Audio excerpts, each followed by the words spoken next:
All right, buckle up, everybody, because today we are diving deep into a topic that's got it all: love, mystery, and a little bit of, well, let's just say bizarre history. Sounds intriguing. Oh, it is. We're talking about none other than Valentine's Day. Valentine's Day. Yes, we've got this fascinating article titled History of Valentine's Day: Journey from Pagan Rituals to Modern Love. And let me tell you, it is packed with some seriously surprising twists and turns. Okay, I'm definitely interested now. When you think of Valentine's Day, it's all hearts and flowers and chocolates. Hmm. Where does the bazaar come in? Well, picture this. Ancient Rome, the festival of Lupercalia. Now, forget about those roses and candlelight. We're talking full-on ancient Roman fertility A festival. fertility festival. Oh, yeah. And the main event. Let's just say it involved naked young men running through the streets, whipping women with goat hides. Whoa, whoa, whoa, hold on. They did what? You heard that right, whipping women with goat hides. Okay, that's definitely not something you see on those Valentine's Day cards at the drugstore. Not quite. But in the context of Roman society, this was totally normal. They believed it would invoke the favor of Faunus. Yeah, man. He was their god of agriculture. Ah, I see. So they're trying to promote fertility, both human and for the crops. Exactly. They thought that would ensure a bountiful harvest. It really gives you a glimpse into how ancient cultures viewed the cycle of life and nature. It really does. But, okay, this Lupercalia thing, it took place on February 15th, right? Yes. Just a day after our modern Valentine's Day. So is that just a coincidence? Or, That's where things get really interesting. So, as Christianity started spreading throughout the Roman Empire, the whole Lupercalia celebration started fading away. okay, makes sense. So what took its place? That's when a new figure comes onto the scene: Saint Valentine. Saint Valentine? Saint Valentine. Now, I know what you're thinking. You've heard all kinds of stories about this I guy. have. Secret weddings, defying emperors, love letters. It's like he's straight out of a movie. Exactly. And those stories really help us understand how Valentine's Day went from this wild fertility festival to a celebration of romantic love. Okay, so tell me more about those stories. What's the most popular one? One of the most famous ones says Valentine was a priest who secretly performed marriages for soldiers who weren't allowed to get married. Oh, really? Why weren't they allowed? Well, the Roman emperor at the time, Claudius II, he believed that single men made better soldiers. I could see his logic there. Yeah, but Valentine, he saw that as totally unjust. So he decided to stand up for love, and he would secretly marry these couples anyway. Wow, talk about a rebel with a cause. That's a pretty powerful image. Right. Mm. Secretly uniting lovers, defying an emperor. No wonder the story resonated with people. It totally makes sense. And that whole idea of defying something for love, it really took off in the Middle Ages. That's when Valentine's Day started becoming the romantic holiday we know and some of us love today. The Middle Ages. Knights, chivalry, courtly love. It sounds like the perfect setting for some Valentine's Day traditions to pop up. It really does. And that's where this famous poet Geoffrey Chaucer comes in. Chaucer, the Canterbury Tales guy. That's the one. Well, in one of his poems, Parliament of Fowls, he directly links Valentine's Day to romantic love for the first time, like ever. Really? What did he write? He describes all these birds choosing their mates on Valentine's Day, and people just love that image. So wait a minute. The guy who wrote the Canterbury Tales is basically responsible for turning Valentine's Day into a love fest. That's pretty amazing. It's true. From that point on, Valentine's Day becomes all about courtship and romance and celebrating love. So we've gone from whipping rituals to lovebirds and poetry. That's quite the journey. It really is. So how did people actually celebrate Valentine's Day back then? Was it anything like what we do today? Actually, you might be surprised to hear that some of those medieval traditions sound pretty familiar. Oh, like what? People would exchange handwritten love notes and sing love songs to each other. They even had this custom of choosing a Valentine for the whole year. Wow, so that whole special someone for Valentine's Day thing goes way back. It does. And those handwritten notes, they sound a lot more romantic than those cheesy cards you get at the store, don't they? They really do. So much more personal. Absolutely. And that focus on personal expression through writing, it carried into the next era, too, the Renaissance. Ah, the Renaissance. Mm. Shakespeare, Da Vinci, and impressive love letters, apparently. You got it. During the Renaissance, love letters were basically works of art. People would pour their hearts out in these beautifully written letters, using all kinds of fancy language and metaphors to express their feelings. This sounds a lot more effort than just hitting like on someone's Instagram post. It was a different time. But it's interesting to see how that emphasis on personal expression has stuck around. Even today, we still love those personalized cards and gifts, those things that show you put in some thought and effort. That's true, but it makes you wonder, how did we go from those heartfelt, handcrafted expressions of love to, well, the mass-produced Valentine's Day industry we know today? It's a pretty big jump. You're telling me. And to understand that jump, we need to talk about the Industrial Revolution. That's where things really start to change. Okay, now I'm really curious, but we'll save that story for the next part of our deep dive. All right, so we've journeyed from ancient Rome and their interesting fertility rituals to the rise of romantic love in the Middle Ages and the Renaissance. Remember those elaborate love letters, works of art. But how did we get from that to the Valentine's Day we know today, with heart-shaped boxes of chocolates practically taking over every store? Well, like we mentioned in the last part, the Industrial Revolution really shook things up. Ah, yes, the Industrial Revolution. So Cupid's got some help from those assembly lines and printing presses. Exactly. Suddenly you could mass produce things like greeting cards and chocolates and, well, everything, really. It made those Valentine's Day gifts way more affordable and accessible, and a lot more people could buy them. Okay, that makes sense. But it's kind of funny, isn't it? We think of love as priceless, but, well, someone figured out how to put a price tag on Valentine's Day. That's the world we live in, I guess. Speaking of the world, I'm curious, how do other cultures celebrate Valentine's Day? It can't be all chocolates and roses everywhere, right? Oh, you're absolutely right. While Valentine's Day has definitely gone global, different cultures have added their own unique twist to it. Okay, give me some examples. What are some of the most interesting Valentine's Day traditions around the world? Well, let's start with Europe, where Valentine's Day has deep historical roots. In France, often considered the most romantic country in the world, Valentine's Day is all about those grand romantic gestures. Ooh la la. Like what? We're talking fancy dinners, extravagant gifts, those passionate declarations of love. They even have this tradition of love locks. Love locks, what are those? Couples will write their names on a padlock, attach it to a bridge, and then toss the key into the river, Yeah. symbolizing their unbreakable bond.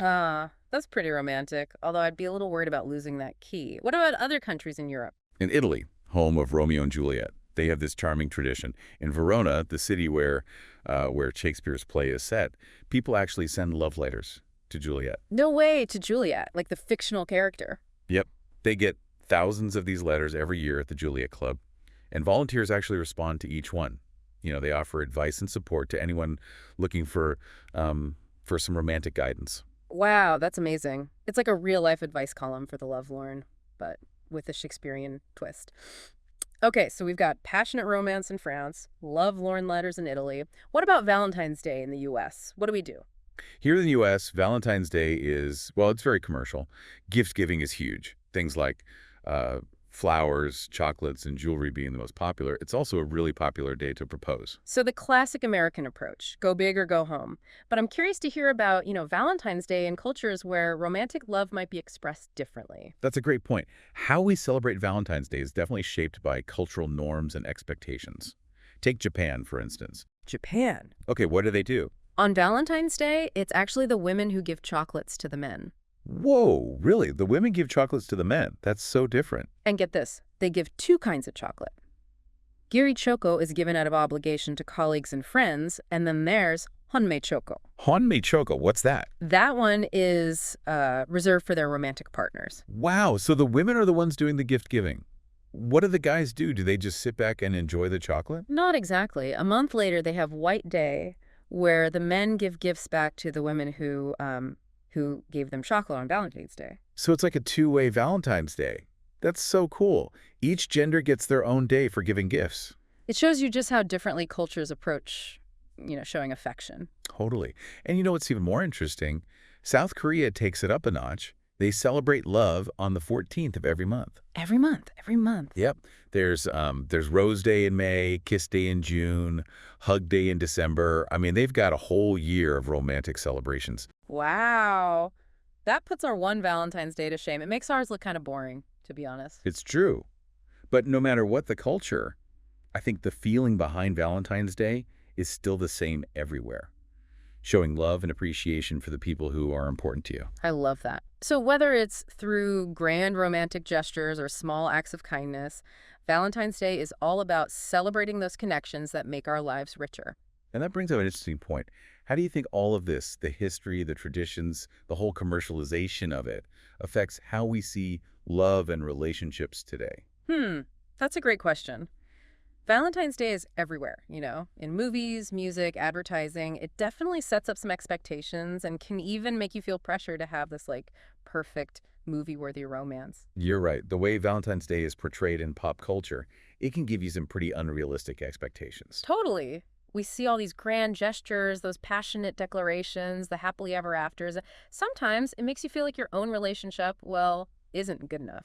And let's be honest, not What? everyone's coupled up on Valentine's Day. For some people, it can be, well, kind of lonely. That's true. So it's been nice to see a shift in recent years to celebrating all kinds of love on Valentine's Day. Yeah, like Galentine's Day. Exactly. Celebrating your female friendships, acknowledging that love comes in many different forms. Those platonic relationships are just as important and, just as meaningful as romantic ones. Absolutely. Valentine's Day doesn't have to be all about roses and fancy dinners. It's about celebrating all those connections that bring joy and meaning to our lives. And that's what makes Valentine's Day so fascinating, I think. It's a holiday that's always evolving, adapting to all those changing social norms and expectations. Makes you wonder, what will Valentine's Day look like in the future? Ooh, that's a good question. Will we all be sending virtual love letters in the metaverse, or like, will everyone ditch the commercial stuff and go back to those simpler, heartfelt ways of showing love? Who knows?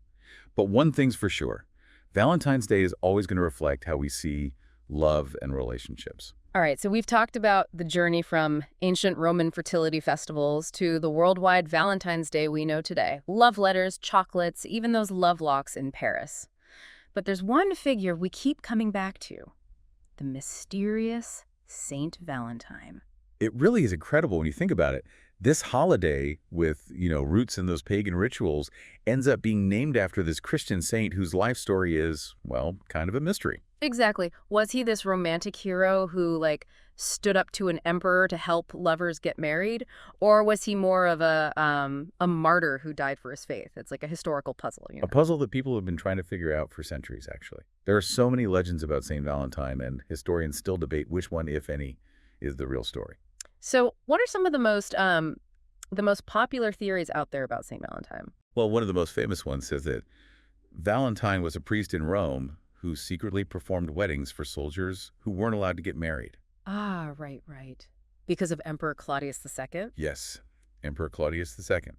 He thought single men made better soldiers, but Valentine, well, he believed in love, so he decided to die the law and marry those couples anyway. Talk about a rebel. It's like something out of a movie. Brave priest stands up to a mean emperor, all in the name of love. Exactly. It Um, fits perfectly with that theme of, going against the rules for love, something we've seen throughout the history of Valentine's Day. So are there other legends about St. Valentine? There are. Another one says that he was imprisoned for being a Christian. Oh, wow. Yeah, and he ended up falling in love with the jailer's daughter. That's so romantic and sad. It is, and before he was executed, he sent her a letter and signed it, Your Valentine. Some people believe that's how Valentine's Day cards got started. Wow, that just adds a whole other layer to those Valentine's Day messages we send, doesn't it? It really does. But even with all these stories, so much about St. Valentine is, well, it's still a mystery. A real historical mystery. We may never know the whole truth, but those legends about him, they definitely continue to influence how we think about Valentine's Day and the things we associate with it. Absolutely. And the way those pagan roots and those Christian influences are all mixed together, it's fascinating. You see traces of that ancient Lupercalia festival in all those romantic traditions, but it's blended with the story of this Christian saint and, that celebration of love as this big ideal. It's like this incredible cultural mashup. You've got ancient Roman traditions, Christian values, and then modern day commercialism. No wonder Valentine's Day sparks so many different opinions. Right? Some people really criticize the whole commercial aspect of it. They think it kind of cheapens what love really means. I get that. And then others think the holiday is, too manufactured. It would put pressure on people to, conform to what society expects. That's true too. And then there are those who just love the fun of it all. They see it as a chance to celebrate the people they care about, and that's great too. It is. There's no right or wrong way to feel about Valentine's Day. Mm. It's different for everyone, different for every culture. Each person gets to decide how they want to celebrate it. So we're wrapping up our deep dive into the world of Valentine's Day, and we've got more questions than answers. Like, who was the real Saint Valentine? How did a crazy pagan festival become a global celebration of love? And what will Valentine's Day even look like in the future? All good questions. I think the biggest takeaway is that Valentine's Day, with all its ups and downs and complications, reminds us to be thankful for those connections in our lives, the ones that really matter. Romantic love, love between friends, love within families. Those bonds are worth celebrating, when you say. Absolutely. Well said. So, to everyone listening, as you navigate love and relationships, remember that journey we took today. Find those Valentine's Day traditions that work for you, and don't be afraid to question the ones that don't. Most importantly, let those special people in your life know how much you care. Because love, no matter what form it takes, is worth celebrating every single day. Happy Valentine's Day whenever you decide to celebrate. That's it for our deep dive today. Thanks for listening. Until next time, keep exploring, stay curious, and remember, love is always worth the deep dive.